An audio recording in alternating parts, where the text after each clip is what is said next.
अस्सलाम वालेकुम जी काश्तकार भाइयों, एक और अद्वियाती पौधा हम उसकी तरफ आपको लिए चलते हैं। ये देखें, ये इसके ऊपर 4 से 5 या 5 से 6 ऐसे टहनियाँ सी बनी हुई है इसकी डोडी के ऊपर, सींग इसे कह सकते हैं आप।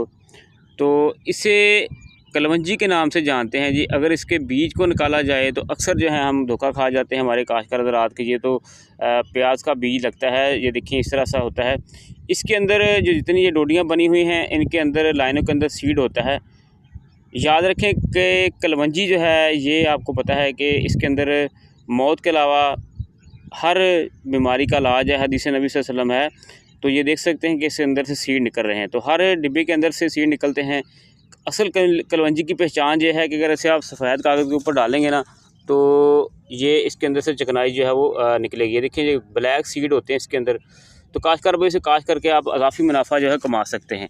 तो ये कलवंजी की तैयार फसल है जी, इस वक्त इसे हार्वेस्टिंग करने वाले हैं।